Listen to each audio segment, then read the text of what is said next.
damage. What? What? It could be this could be enough to kill Finbar if Trish is like on the 5k pretty much. Get my words out there. We will see them. Oh no, they're both in Romania. Sorry, I thought that Finbar went Bulgaria. Apologies. Sorry, I thought that Finbar was in Bulgaria. I'm also looking forward to or Hungary or something. I didn't even looking notice. At the feedback form, which we've gotten. Sorry. Pinned in chat. So make sure you take a look at that. If you have any feedback, I'm definitely going to go through. I know that the ranked team in general is going to read through all that feedback and make sure playoffs improves time and time again from here on out. So definitely, if you could do that, I think we fixed it. So you don't need to put like a bunch of feedback. I think at first it was like a bunch of required questions or something like that. And so that's been fixed. So now you can just put in as much feedback as you'd like. We'll go through all that. It'll be great.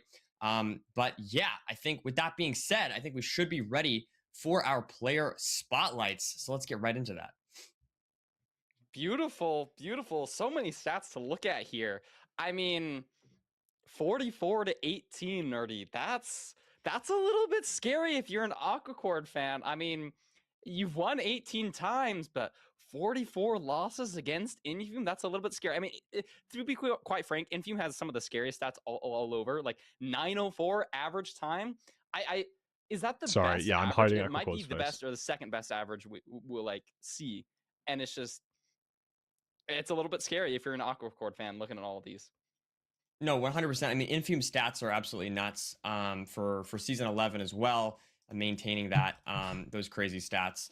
And so it's definitely not like this is Infume's game. I think like a way that I've heard Infume's gameplay described a lot, and sometimes how I feel watching, and I've watched a lot of Infume, commentate over a lot of Infume games, and it does sometimes just feel like you just sort of blink your eyes, you open, and then suddenly Infume's ahead. Like where was the timestamp? I didn't see the timestamp. Where was the time? What did he do? I feel like there's some players that are like Loki, for example, that will just go for some crazy play, some crazy zero, some ridiculous boat clutch or something, and you're just like, it's like, wow, that was incredible, and you can see the timestamp. It makes sense. But with Infume, sometimes it genuinely is like you look away for a second, and then suddenly, boom, magically he is far ahead, and that's just Infume's game. But again, I do want to stress the fact that Aquacord did beat Infume in a tournament, right? And so they're like, despite the fact that might be 26 games behind in their record, which is a lot. Like that's very significant statistically. But I mean, at the end of the day, these 5 games, if we even have 5 games, are all that matter, right? So we'll have to see how this pans out. Definitely, I think Infume is favored to win this one, but I do not want to count Aquacord out after the back-to-back reverse. That's big. That's big. That's big. And I think we'll get into the seed picks was shortly. hedging. But yeah, off the bat, I think it's fair to say that Aquacord maybe a bit of an underdog, but certainly able to take a win here.